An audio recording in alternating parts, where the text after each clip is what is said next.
Hello to all Cinemaster lovers.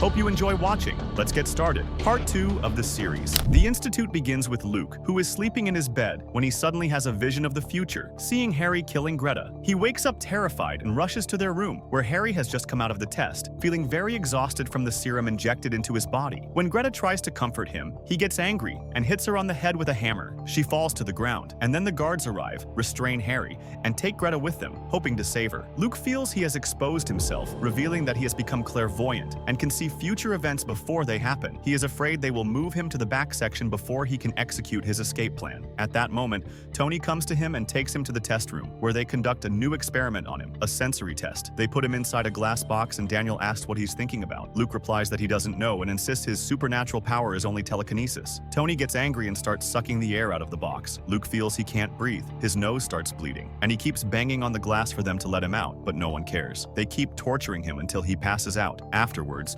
Maureen takes him back to his room. Avery takes advantage of Maureen being close and reads her thoughts. He then tells Luke that he managed to see the hospital room. We see the hospital room, where a group of children are wearing scary-looking helmets and are brain dead. We learn that the Institute exploits their supernatural powers to generate energy to run the Institute and its devices. Those who die completely are thrown by Maureen into the incinerator to get rid of them, and they disappear forever without anyone hearing about them. After a while, Luke goes to Julia, who suspects he has developed his mental abilities but is hiding it and doesn't want to tell them anything. She opens a news article on her device, and Luke uses his abilities to read it. He is shocked to learn that the article is about the death of his parents, and that Michelle killed them while kidnapping Luke from the house. Luke gets angry, grabs Julia, and starts hitting her. The guards rush in to save her, and she grabs an electric baton to shock Luke, but Trevor stops her, telling her they have a more important problem. He takes her to see Tim on the surveillance cameras. At that time, Tim arrives at the Institute and tells the guard he got lost on his way to the forest. He keeps asking about the Institute and what happens inside. The guard insists it is an infectious disease lab and asks him to leave and return the way he came. Julia asks Trevor to get rid of Tim before he investigates and exposes them, but he refuses and promises to interrogate him himself to determine if he is a threat. Later, Julia holds a graduation party for Nikki to transfer him to the back section. Nikki takes advantage of the moment, fights with the guards, steals an electric baton from one of them, breaks the lock of the AC room, and then quietly leaves with the guards. Luke realizes he did this to help them with the escape plan. Luke tells Avery that it's their turn to continue the plan. He then talks to Maureen, telling her he needs the elevator passcode and someone to remove the monitoring device from his ear. He reminds her of her son Jacob, which makes her break down in tears. She leaves him and walks away. Tim is with Wendy and learns from her that Sloane's daughter died near the Institute. They suspected for a while that Annie was right and that the Institute was responsible for the children's deaths, but they couldn't prove anything. Tim decides to uncover the Institute's secret himself. Back to Luke, he gets the passcode and scissors from Maureen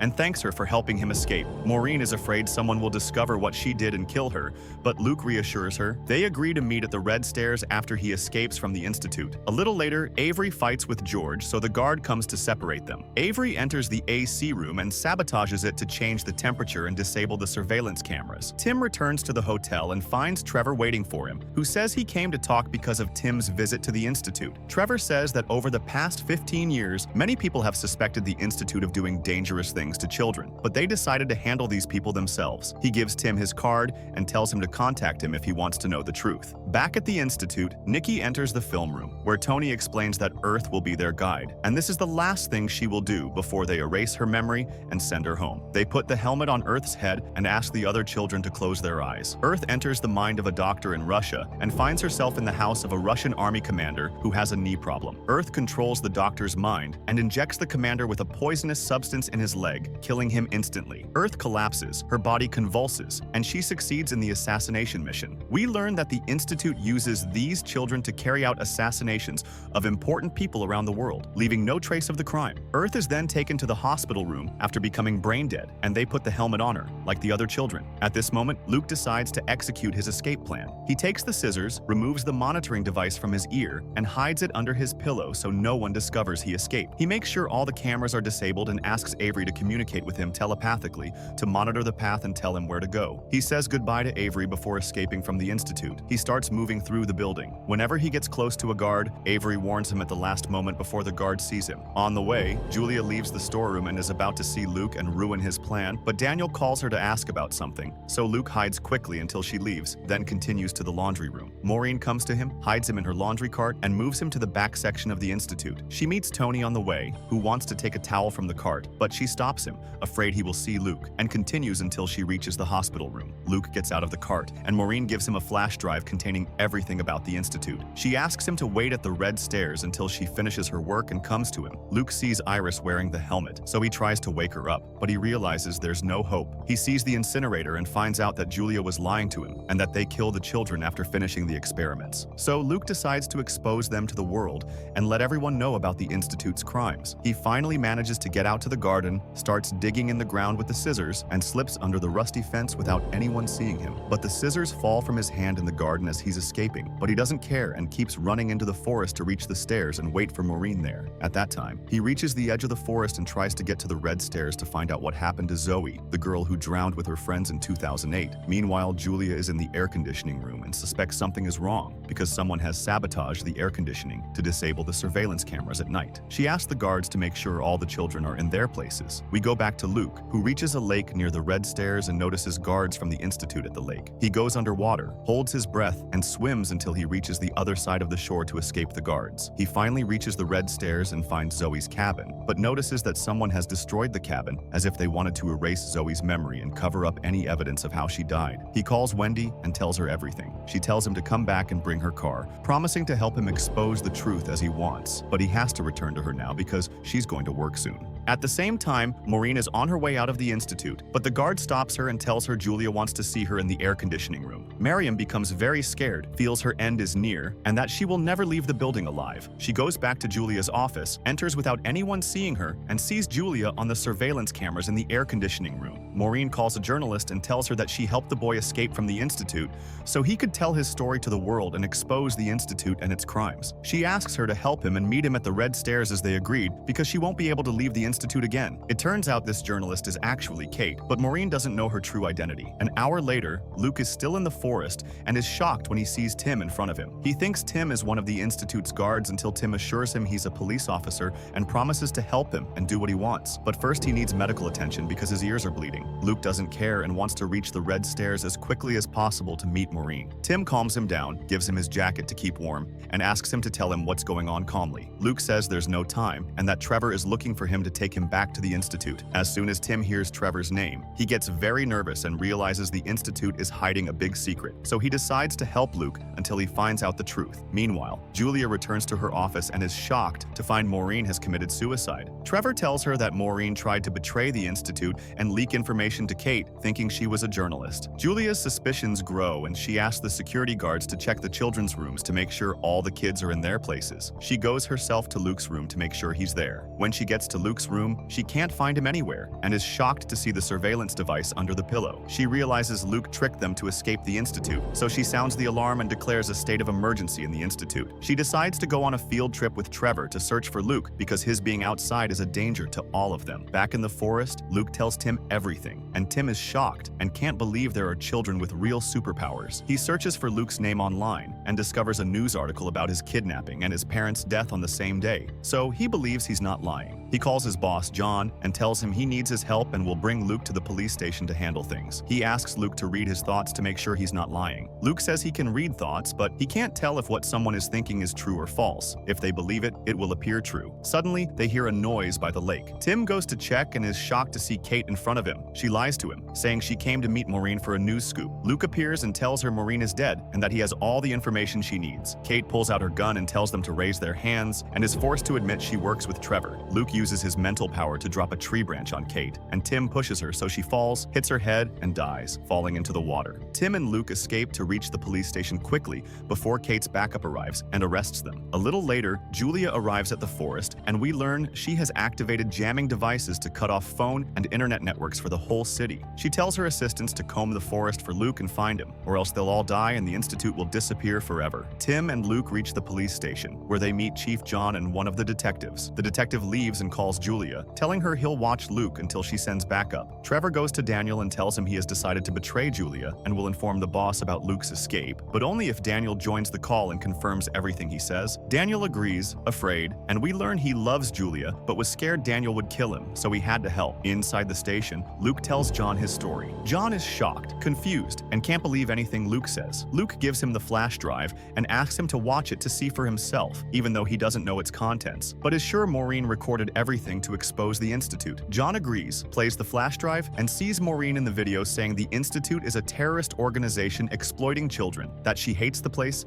and decided to expose their secret to the world. She turns on her phone camera and films everything in the Institute, explaining that the Institute moves children to the back section to exploit their mental abilities and make them carry out various assassinations around the world. Since these operations drain the children and their brains stop functioning afterward, they put energy helmets on the kids to generate energy from their minds to power the Institute. When a child dies, they throw their bodies into the incinerator and burn them. She shows them one of the bodies being thrown into the incinerator. He also learns that the Institute has been committing these crimes for 50 years without anyone exposing them. John is shocked, can't believe his eyes, and decides to go to his colleague in another department to ask for support because he only has 3 officers in his department, and attacking the Institute with that number is impossible. When Dror arrives at the department, John asks him to take his place until he returns, but Dror refuses and says he can't handle that responsibility. He keeps focusing on Luke, and it becomes clear that he knows him. Suddenly, he pulls out his gun and shoots John, killing him. He apologizes to Tim but says he has to do this and hands Luke over to the Institute. He forces Luke and Tim to handcuff themselves to a chair, then calls Trevor to tell him he's caught them and is waiting for backup. He goes back to take John's bag to hide it in the storage room, which makes Tim anxious because the flash drive is in John's pocket. Tim asks Luke to pull the desk pin toward them to unlock the cuffs. Luke tries to pull it, but suddenly stops because Dror sees them. Dror goes and locks all the windows to prevent anyone from coming in, so Luke takes advantage of his distraction and pulls the pin toward him. At that moment, Julia arrives at the department with her assistants, all dressed in federal police uniforms. They enter to take Tim and Luke, but are shocked to find they've escaped from the handcuffs and run away. Julia orders them to get the car ready to chase after them, as they surely haven't left the city yet. She asks Dror to come with her because he knows Tim's friends in the city. Tim and Luke go to Dobira's market to hide, but suddenly hear Julia's car. Dobira hides them in an underground storage room and tells them not to be afraid. When Julia asks Dobira if he's seen Tim, he replies that he was just there, bought some things, and he heard him say he was heading to Portland in a black Dodge car. Julia quickly leaves to catch up with Tim.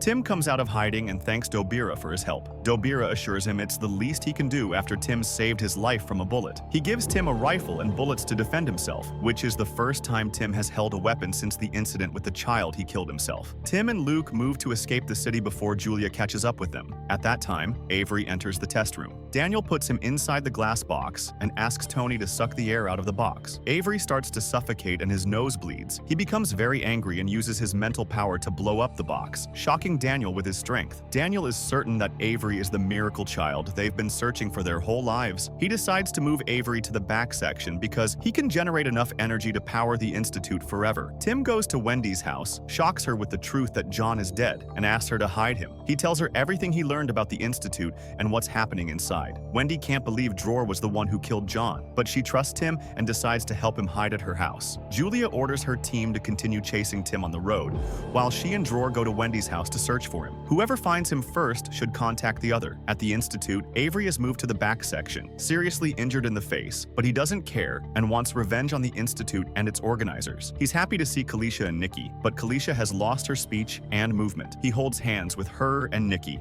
and revives her mind so she can speak again. The three communicate telepathically. Avery tells them that Luke has escaped, he has collected all the pieces, and will show them his true power to destroy the Institute. Julia knocks on Wendy's door, introduces herself as federal police, and says she's looking for Tim because he killed his boss at the department. She notices Wendy is afraid someone will approach the storage room and asks Dror to open the door. Suddenly, Tim appears and threatens them with the rifle, making both Julia and Dror stand by the wall. He asks Wendy to take Dror's gun, but Dror grabs her and tries to strangle her. Wendy twists his arm, and Dror shoots Tim in the shoulder, so Tim shoots Dror and kills him. He threatens Julia, saying he'll kill her too, so she surrenders and lets Luke take her gun without resistance. She decides to tell them everything about the Institute and what they do. She reveals that there are many branches of the Institute around the world, and the precogs can see future events. They learned that Senator Ramsey would become Secretary of Defense in 9 years and convince the president to declare war on North Korea. The first missile would pass over Russia, which Russia would consider a threat and launch World War III. So the Institute carried out an assassination operation on Ramsey and crashed his plane. She admits the Institute carries out assassinations to prevent World War III, sacrificing groups of children over 50 years to save the world from destruction. Tim gets angry at her for deciding to control the world as they please. Meanwhile, Avery goes to the movie room and puts on the helmet to carry out an assassination operation himself. But it turns out he's planning to sabotage the assassination and start a coup against the Institute. He contacts Luke telepathically, guiding him to drive the car and save the woman with him. Suddenly, Avery grabs the hands of all the children in the room, and they all stand up at once. At that moment, one of the guards in the infirmary feels something strange around her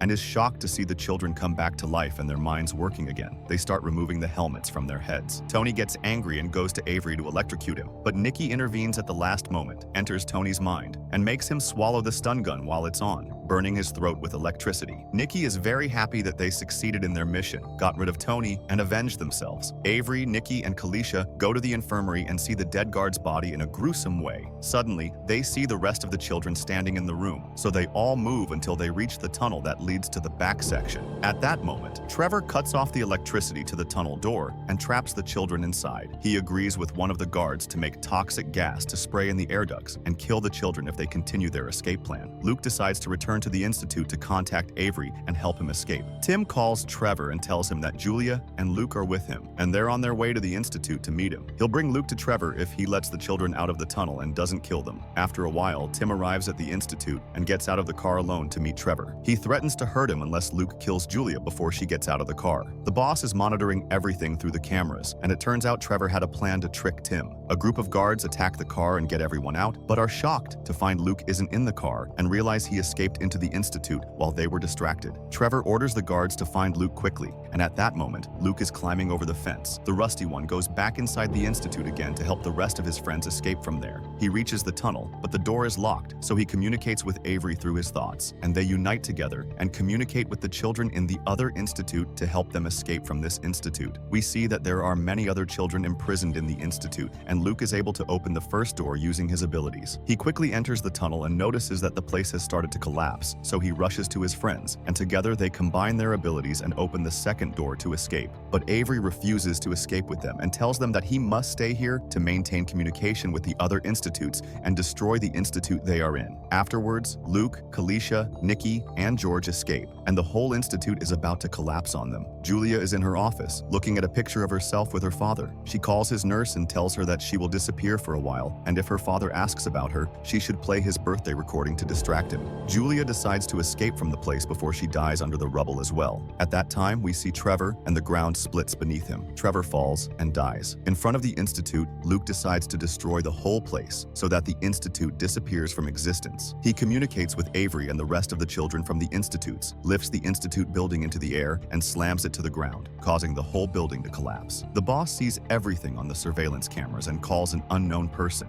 asking him to bring a team to erase all traces of the Institute from the place and burn all records or any evidence that proves anything was happening inside the Institute. After that, he goes out to play with his grandchildren. We return to Luke, who asks Tim about his plan to return them to their families. Tim replies that he has planned everything, but Luke shocks him by saying he read his thoughts and knows he is lying to him. Tim asks him to get out of his head. At night, we learn that Julia is still alive. She stops a car on the road and asks the driver to take her to the city. When she gets in the car, she pulls out the flash drive that was with John's body. If you liked today's video, don't forget to like, subscribe to the channel, and activate the bell to receive all new updates. See you in the next video. Goodbye.